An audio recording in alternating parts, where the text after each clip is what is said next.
Hello friends, എല്ലാവർക്കും നമസ്കാരം. നിങ്ങൾ ഏവരും കാത്തിരിക്കുന്ന നയനിയുടെയും ആദർശിന്റെയും നാളത്തെ വിശേഷത്തിലേക്ക് എല്ലാ കൂട്ടുകാർക്കും സ്വാഗതം. എല്ലാവർക്കും നല്ലൊരു ശുഭരാത്രിയൊക്കെ നേർന്നുകൊണ്ട് നമുക്ക് നാളത്തെ വിശേഷത്തിലേക്ക് കടന്നാലോ? അതിനു മുമ്പായിട്ട് ആരെങ്കിലും നമ്മുടെ ചാനൽ ആദ്യമായിട്ട് കാണുന്നുണ്ടെങ്കിൽ ഒന്ന് സബ്സ്ക്രൈബ് ചെയ്ത് വെക്കണം. അതിനോടൊപ്പം തന്നെ മാക്സിമം എല്ലാവരും ഒരു ലൈക്ക് അടിച്ചിട്ട് വീഡിയോ കാണാൻ വേണ്ടി ശ്രദ്ധിക്കണേ. അപ്പൊ നമുക്ക് നേരെ നാളത്തെ വിശേഷത്തിലേക്ക് തന്നെ കടക്കാം. ഇന്ന് അവസാന ഭാഗമായിട്ട് കണ്ടത് നമ്മുടെ അനാമിക ദേവയാനിനെ കണ്ടിട്ട് ഇറങ്ങി വരികയാണ്. അത് മാത്രമല്ല നമ്മുടെ നന്ദുവിനോട് വഴക്കൊക്കെ ഉണ്ടാക്കി. അപ്പൊ അതേതായാലും നയനിയും ആദർശും അറിഞ്ഞു.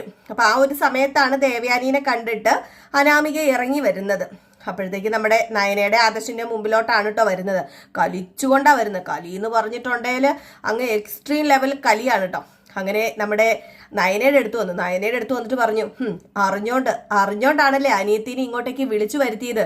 നിങ്ങൾ രണ്ടും ഇവിടെ നിന്ന് മാറിയിട്ട് അനി ഇവിടെ ഉള്ളപ്പം അനിയത്തിനെ ഇങ്ങോട്ട് വിളിച്ചു വരുത്തിയതായിരിക്കും അല്ലേന്ന് ചോദിച്ചു. ഇത് കേട്ടോണ്ടേ നമ്മുടെ നയനയ്ക്ക് ദേഷ്യം വന്നു കേട്ടോ. നയന പറഞ്ഞു, എന്താ അനാമിക ഈ പറയുന്നത്? എൻ്റെ മനസ്സറിയാത്ത കാര്യങ്ങളൊന്നും പറയരുത്. അങ്ങനെ എനിക്ക് എൻ്റെ കൂട്ടുകാരീനല്ല കേട്ടോ, എൻ്റെ അനിയത്തിനെ ഇവിടെ വിളിച്ചു വരുത്തേണ്ട കാര്യമില്ല. കാരണം അങ്ങനെ വിളിച്ചു വരുത്താനുള്ള ഒരു അവസരമൊന്നും ഉണ്ടാക്കില്ലായിരുന്നു. നേരത്തെ ഞാൻ വിചാരിച്ചുവെങ്കിലേ ഇപ്പൊ അനിയുടെ കൂടെ അനാമിക അല്ലായിരുന്നു എൻ്റെ അനിയത്തി കണ്ടേനെ. അതാ നിങ്ങളുടെ മനസ്സിലിരിപ്പെന്ന് എനിക്ക് നന്നായിട്ട് അറിയാം. അതിവിടെ നടക്കില്ല. അതുകൊണ്ടാണല്ലോ എന്നെ അനി വിവാഹം കഴിച്ചത്. ഇപ്പം നിങ്ങൾക്ക് എന്നെ ഇവിടുന്ന് പറഞ്ഞു വിട്ടിട്ട് അവളെ എൻ്റെ സ്ഥാനത്ത് പ്രതിഷ്ഠിക്കണം. അതിനുവേണ്ടി ഓരോരോ കുറുക്കുവഴികൾ കണ്ടെത്തിയിരിക്കുക. നാണമില്ലല്ലോ നിങ്ങൾക്ക് എന്ന് പറഞ്ഞപ്പോഴത്തേക്ക് ആദർശ് പറഞ്ഞു, അനാമികയെ കുറച്ച് കൂടുന്നുണ്ട്. നീ നിന്റെ അമ്മയോടും എൻ്റെ അമ്മയോടും ഒക്കെ, നിന്റെ അമ്മായിയമ്മയോടും എൻ്റെ അമ്മയോടും ഒക്കെ ഓരോ കാര്യങ്ങൾ പറഞ്ഞ് എരിവ് കയറ്റുന്നത് പോലെ അല്ല. എൻ്റെ മുമ്പിൽ വെച്ച് ഈ വക കാര്യങ്ങൾ പറഞ്ഞാല് നയനെ കുറിച്ച് പറഞ്ഞാല് എൻ്റെ വായിലിരിക്കുന്നത് നീ കേൾക്കും. ഞാൻ മാല ഇട്ടിരിക്കുക, അതുകൊണ്ടാ അടക്കി പിടിച്ചു നിൽക്കുന്നത്. നീ ഒരു കാര്യം ചെയ്യ, നീ എന്തിനാ ഇങ്ങോട്ടേക്ക് വന്നത്? എൻ്റെ അമ്മേനെ കണ്ടിട്ട് വീണ്ടും എന്തെങ്കിലും പറഞ്ഞ് എരിവ് വെക്കാനായിരിക്കുന്നത് എനിക്കറിയാം. എൻ്റെ അമ്മയുടെ മനസ്സിൽ വിഷം കുത്തി നിറയ്ക്കാൻ വേണ്ടി മാത്രമാണ് നീ ഇങ്ങോട്ട് വരുന്നതെന്നും എനിക്കറിയാം. അതുകൊണ്ട് നീ ഇപ്പൊ പോകാൻ നോക്ക്, എന്നെ കൊണ്ട് കൂടുതലൊന്നും പറയിപ്പിക്കരുതെന്ന് പറഞ്ഞു കേട്ടോ. അപ്പോഴത്തേക്കും അനാമിക പറഞ്ഞു, എനിക്കറിയാം ആദർശേട്ടനും ആദർശേട്ടന്റെ ഭാര്യയുടെ വശത്ത് തന്നെയാ. ആദർശേട്ടനും ആദർശേട്ടന്റെ ഭാര്യയുടെ അനിയനെ കൊണ്ട് വിവാഹം കഴിപ്പിക്കാനേ ഇഷ്ടമുണ്ടായിരുന്നു. പക്ഷെ അതൊന്നും നടന്നില്ല. ആദർശേട്ടന്റെ അമ്മയും എൻ്റെ അമ്മായിയമ്മയും അതിന് സമ്മതിച്ചില്ല. എന്നിട്ടിപ്പം ആ രോക്ഷം എല്ലാം കൂടെ തീർക്കുന്നത് എൻ്റെ മണ്ടയിലേക്ക്. ഞാനങ്ങനെ വിട്ടുതരുമൊന്നുമില്ല ആർക്കും.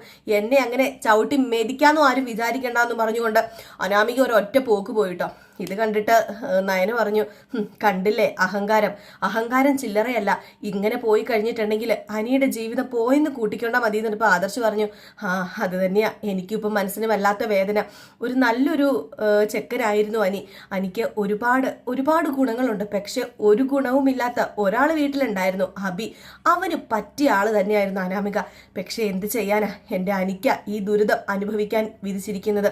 എനിക്കറിയില്ല നയനെ, ഈ ബന്ധം എത്ര കാലം മുന്നോട്ടേക്ക് പോകുമെന്ന്. അപ്പോഴത്തേക്കും നയന പറയുന്നുണ്ട്, അങ്ങനെയൊന്നും പറയരുത് ആദർശേട്ടാ. എങ്ങനെയെങ്കിലും അവര് ഒരുമിച്ച് പോകണമെന്ന് തന്നെ ഞാനും ആഗ്രഹിക്കുന്നത്.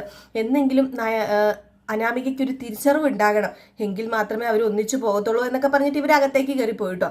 ഇവിടെ നിന്ന് നേരെ കലി തുള്ളി അനാമിക എങ്ങോട്ടേക്കാ ചെല്ലുന്നത്? അനന്തപുരി തറവാട്ടിലേക്ക്. അവിടെ ചെന്ന് കഴിഞ്ഞപ്പോഴത്തേക്കും നമ്മുടെ ജാനകി ഉണ്ട്. അപ്പൊ ജാനകിയുടെ മുമ്പിൽ ചെന്നിട്ട്, അമ്മേ, ഞാനിപ്പോൾ ഇങ്ങോട്ട് വലിഞ്ഞു കയറി വന്നൊന്നുമല്ല. അല്ലെങ്കിലും ഞാൻ വലിഞ്ഞു കയറി വന്നവളല്ലല്ലോ. ഞാനേ കഴുത്ത് നിറയെ സ്വർണവും കൈകളും ഒക്കെ നിറയെ സ്വർണം ഇട്ട് ഇവിടെ ഞാൻ വന്നത്. എന്നിട്ട് എനിക്കിവിടെ ആരും ഒരു റെസ്പെക്റ്റ് തരുന്നില്ലെന്ന് പറഞ്ഞു. അതെന്താ മോൾ അങ്ങനെ പറഞ്ഞത്? മോൾ ഇവിടുന്ന് പോയപ്പം ഈ അമ്മയ്ക്ക് എന്ത് വേദന ഉണ്ടായിരുന്നെന്ന് അറിയാമോ? ഹനിയോട് ഞാൻ എത്ര തവണ പറഞ്ഞെന്നോ മോളെ കൂട്ടിക്കൊണ്ട് വരാന്. എന്നിട്ട് അനി എന്നെ കൂട്ടിക്കൊണ്ട് വന്നോ? ഇല്ലല്ലോ. അവൻ എന്നെ കൂട്ടിക്കൊണ്ട് വരില്ലമ്മേ. അവനെ എന്നെ ഇഷ്ടമല്ല. അവന്റെ മനസ്സിൽ ഇപ്പോഴും ആരാണെന്നറിയാമോ? ആ മൊട്ടച്ചിയാ അവള് മാത്രമാ അനിയുടെ മനസ്സിലുള്ളത്. ഹോസ്പിറ്റലിൽ നടന്ന കാര്യങ്ങൾ എന്താണെന്ന് അമ്മയ്ക്ക് അറിയാമോ? അല്ല മോള് ഇപ്പൊ ഹോസ്പിറ്റലിൽ പോയിരുന്നോ? അല്ല ദേവയാനിക്ക് എങ്ങനെയുണ്ട്? വല്യമ്മയ്ക്ക് പ്രശ്നമൊന്നുമില്ല. പക്ഷെ അവിടെ ചെന്നപ്പോഴേ എൻ്റെ ചങ്ക് തകരുന്ന കാഴ്ചയമ്മേ ഞാൻ കണ്ടത്. എൻ്റെ ഭർത്താവിനെ ഞാൻ കെട്ടി ഈ താലി ഞാൻ ഒരുപാട് ബഹുമാനിക്കുന്നുണ്ട്, സ്നേഹിക്കുന്നുണ്ട്. പക്ഷെ ഇങ്ങനെ ഓരോന്ന് കാണുമ്പോഴാണ് എനിക്ക് സത്യം പറഞ്ഞ അനിയോട് ദേഷ്യം വരുന്നത്. വേറൊന്നുമല്ല, ആദർശേട്ടനും നയനയും ഇങ്ങോട്ടേക്ക് വന്നപ്പോൾ ഹനി അവളെ വിളിച്ചു വരുത്തി ആ മൊട്ടച്ചീനെ. അനി ആരെ വിളിച്ചു വരുത്തിയെന്ന്? ആ നന്ദുവിനെ വിളിച്ചു വരുത്തിയെന്നോ? ആ അതേമേ വിളിച്ചു വരുത്തുക മാത്രമല്ല അവര് രണ്ടുപേരും അവിടെ നിന്ന് കിന്നിരിക്കുകയും സല്ലപിക്കുകയൊക്കെ ചെയ്യുമായിരുന്നു. ഞാൻ അപ്പം അങ്ങോട്ടേക്ക് ചെന്നു. അമ്മയുടെ മോനുണ്ടല്ലോ എന്നെ ഒരുപാട് വഴക്ക് പറഞ്ഞു. എല്ലാവരുടെയും മുമ്പിൽ വെച്ച് എന്നെ ഒരുപാട് വഴക്ക് പറഞ്ഞു. എല്ലാവരും കേട്ടു. ഡോക്ടേഴ്സ് വരെ ഇറങ്ങി വന്ന് ഇവിടെ എന്താ പ്രശ്നം എന്ന് ചോദിച്ചു. അമ്മേ എന്താ ഈ നാണക്കേടൊക്കെ സഹിക്കാൻ ഞാൻ എന്ത് തെറ്റാ അമ്മയുടെ മോനോട് ചെയ്തത്? ഇവിടെയുള്ളവരെ എല്ലാവരെയും എൻ്റെ സഹോദരങ്ങളായിട്ടും എൻ്റെ അമ്മയായിട്ടും എൻ്റെ ആയിട്ടാണ് ഞാൻ കാണുന്നത് എല്ലാവരെയും. ഈ കുടുംബത്തെ ഞാൻ ഏറെ സ്നേഹിക്കുന്നുണ്ട്. ഈ കുടുംബത്തിലേക്ക് ഞാൻ വരണമെന്ന് ആഗ്രഹിച്ചത് എന്തുകൊണ്ടാണെന്നറിയാമോ? ഇതൊരു കൂട്ടുകുടുംബമായതുകൊണ്ടും അതുപോലെ ഇവിടെയുള്ളവരെ എല്ലാവരെയും എനിക്ക് അത്രയ്ക്ക് ഇഷ്ടമായതുകൊണ്ടുവാ. എന്നിട്ട് ഇപ്പൊ എൻ്റെ അവസ്ഥ എന്താണെന്ന് അമ്മയ്ക്ക് അറിയാമല്ലോ. ഞാൻ വെറും പുറമ്പോക്ക എന്നൊക്കെ പറഞ്ഞിട്ട് ഇങ്ങനെ ഒലിപ്പിച്ചു വിടുകയാണ് കേട്ടോ. ഇത് കേട്ടപ്പം ജാനകിക്ക് കലി വന്നു. ജാനകി ഓഹോ അങ്ങനെയാണല്ലേ, ഇത് മിക്കവാറും ഇവിടത്തെ അനിയത്തിയുടെയും ചേട്ടത്തിയുടെയും തന്ത്രമായിരിക്കും അവളെയും കൂടി ഈ വീട്ടിലേക്ക് വരുത്താൻ വേണ്ടി. അതേ അമ്മേ, ആ തന്ത്രം തന്നെയാ. ഇവിടത്തെ നവ്യയും നയനിയും കൂടെ ചേർന്ന് തന്നെയാ അവളെ ഈ വീട്ടിലേക്ക് കൊണ്ടുവരാൻ നോക്കുന്നത് എന്ന് പറഞ്ഞപ്പോഴത്തേക്കും നമ്മുടെ നവ്യ ഇറങ്ങി വരികയാണ് കേട്ടോ.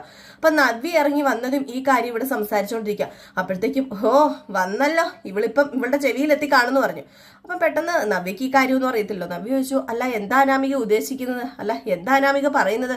ഇവിടുന്ന് തുള്ളിച്ചാടി ഇറങ്ങി പോയിട്ട് ഇപ്പൊ എന്താ പ്രശ്നം എന്ന് ചോദിച്ചോ. ഓഹോ, അപ്പൊ എന്റെ മരുമകളെ നീ തുള്ളിച്ചാടി ഇറക്കി വിട്ടത് ഇതിനായിരുന്നല്ലേടി? നീ എന്തോ ഏഷണിയൊക്കെ പറഞ്ഞു കൊടുത്തില്ലേ അച്ഛനോട്?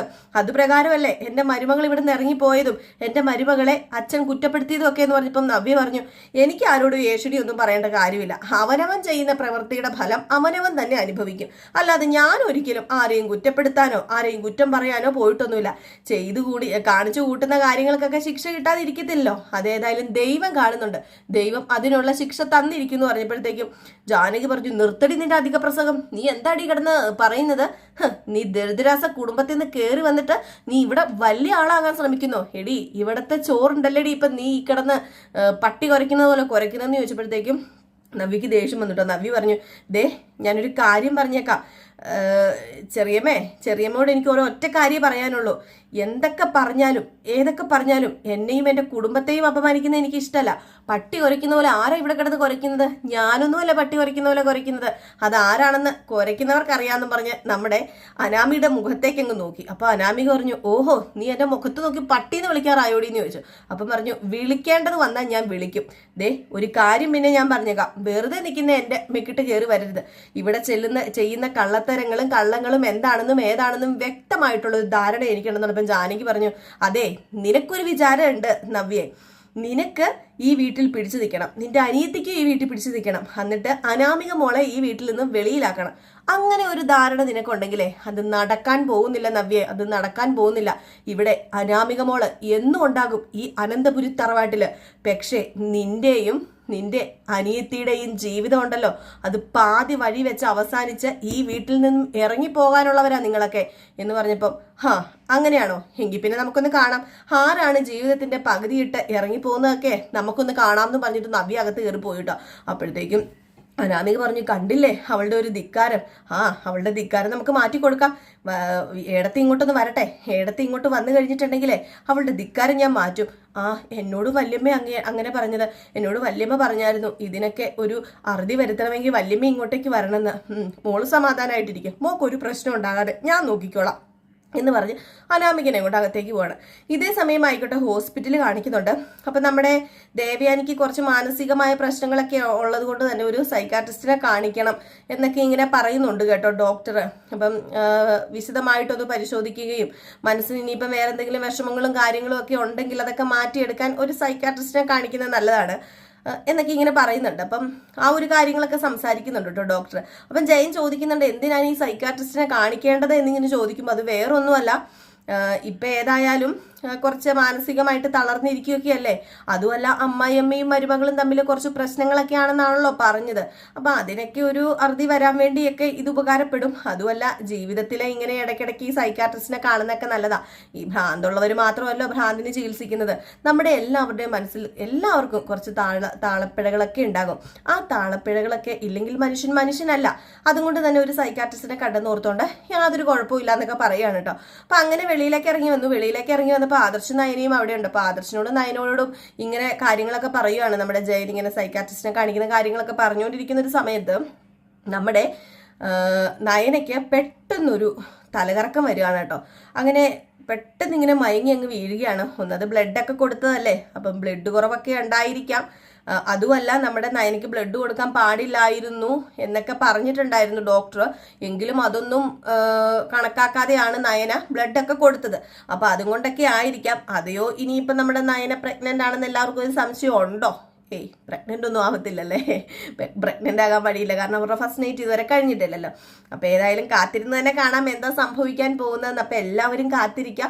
അപ്പോൾ ഇതൊക്കെ ഉൾപ്പെടുത്തിയ ഒരു അടിപൊളി വിശേഷമാണ് നമ്മൾ നാളെ കാണാൻ പോകുന്നത്. നാളെ കറക്റ്റ് 7:30 നമ്മൾ ഫുൾ വിശേഷം അപ്ലോഡ് ചെയ്യുന്നതായിരിക്കും. നിങ്ങളുടെ സ്നേഹത്തിനും സപ്പോർട്ടിനും ഒക്കെ ഒരുപാട് നന്ദിയുണ്ട്. അപ്പം നിങ്ങൾ ചിലരൊക്കെ പറയുന്നുണ്ട് നമ്മൾ നുണ പറയുന്നുണ്ടെന്നൊക്കെ. പക്ഷെ നമ്മൾ രാവിലെ ഇടുന്ന ഫുൾ വിശേഷം കേൾക്കുന്നവരാണെങ്കിൽ ഒരിക്കലും, അതായത് കാണുകയും കേൾക്കുന്നവരും ചെയ്യുന്നതാണെങ്കിൽ ഒരിക്കലും നുണയാണെന്ന് പറയില്ല. കാരണം ഞാൻ ഡയലോഗ് സഹിതമാണ് പറയുന്നതെന്ന് എല്ലാവരോടും ഞാൻ പറയുന്നതാണ്, എപ്പോഴും വന്ന് ഞാൻ പറയുന്നതാണ്. പിന്നെ വൈകിട്ട് പ്രമോ വിശേഷം പറയുമ്പോഴത്തേക്കും അങ്ങോട്ടും ഇങ്ങോട്ടും ചിലപ്പോൾ സീനൊക്കെ മാറിപ്പോയെന്നിരിക്കും. നമുക്ക് എന്താ പറയുക, ആ ഒരു ഇത് വെച്ചാണ് പറയുന്നത്, കിട്ടുന്ന ഒരു ചെറിയൊരു ഇൻഫർമേഷൻ വെച്ചാണ് നമ്മൾ പറയുന്നത്. അപ്പം അങ്ങോട്ടും ഇങ്ങോട്ടും സീനുകളൊക്കെ മാറിപ്പോയെന്ന് ഇരിക്കുള്ളൂ, അല്ലാതെ ഒരിക്കലും നമ്മൾ നുണ പറയാറില്ല കേട്ടോ. അപ്പോൾ ഇങ്ങനെ കുറച്ച് പേരൊക്കെ ഇങ്ങനെ കമൻസിലൂടെ വന്ന് പറയുന്നത് കൊണ്ട് ഞാൻ എടുത്തു പറഞ്ഞതാണ്. അപ്പം എല്ലാവരുടെയും സപ്പോർട്ടൊക്കെ ഉണ്ടാവുമെന്ന് പ്രതീക്ഷയോടുകൂടി നിർത്താണ് കേട്ടോ. അപ്പം നാളെ കാണാം. ഇനി നാളെ നമ്മുടെ നയനയുടെയും ആദർശിൻ്റെയും കഥയും രേവതിയുടെയും സച്ചിയുടെയും കഥയുമായിട്ടൊക്കെ കാണാം. അതുവരെ എല്ലാവർക്കും ടാറ്റ ബൈ ബൈ. പിന്നെ ഒരു കാര്യം പറയാൻ മറന്നുപോയി. നമ്മുടെ രേവതിയുടെ സച്ചിയുടെ നാളത്തെ പ്രമോ വിശേഷം ഞാൻ ഇട്ടിട്ടുണ്ട്. ആരെങ്കിലും കയറി കണ്ടില്ലെങ്കിൽ അതും കൂടെ ഒന്ന് കയറി കണ്ടോളൂ കേട്ടോ. അപ്പം ഞാൻ പോവുകയാണേ. Tata bye bye.